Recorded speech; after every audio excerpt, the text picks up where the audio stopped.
A recently released study ranks Mississippi as the worst state for women. Personal finance website Wallet Hub conducted the study, and it analyzed factors like unemployment rates, the share of women-owned businesses, uninsured rates. WCBI's Victoria Bailey joins us in the studio now with a closer look at the results of that study. Victoria.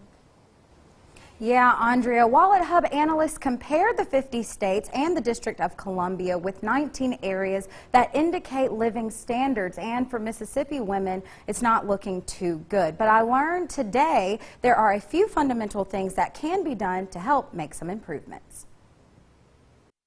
I would really like to see change, especially in, my state. Since 1848, women have been fighting for equality in the United States, and MUW Professor of Women's Studies, Dr. Bridget Pichelle, says the fight continues today for a number of reasons. Economically, women are at the bottom in Mississippi. We have the highest level of poverty among women in all 50 states, and women in Mississippi today at birth have the shortest life expectancy of any women in the United States. And that's very frightening. It's because they don't have access to good health care.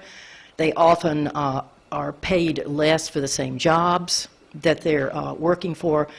And it's a difficult hole to try to get out of. Ann Lee Fairley is a MUW student and a native of Mississippi. She says this study doesn't surprise her. We have a nostalgia for the past. We believe that we have values, and these values are not necessarily values to other people, and they've just been raised that way by their parents or by their past relatives, their ancestors.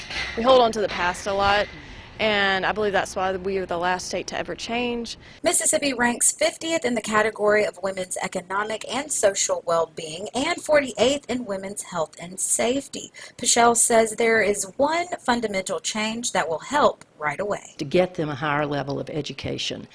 I think at MUW we are particularly successful at educating women. We graduate at a higher level, a much higher level than the other IHL institutions in the system. So what we're doing is we are giving Mississippi women a step up in economics and education and a better life. Fairley says she received offers from out-of-state universities, but she felt it was her duty to stay here in the Magnolia State. And so many people leave Mississippi, and those are the people that won't change. And I think with so many people leaving and not wanting to stay in the state, is never going to change. I don't blame them at all, but I think that's why I didn't go to school somewhere else, because I knew that if I left, that would just be another voice who was against, the old values of the past. And Alabama came in at number 49 of worst states for women to live in.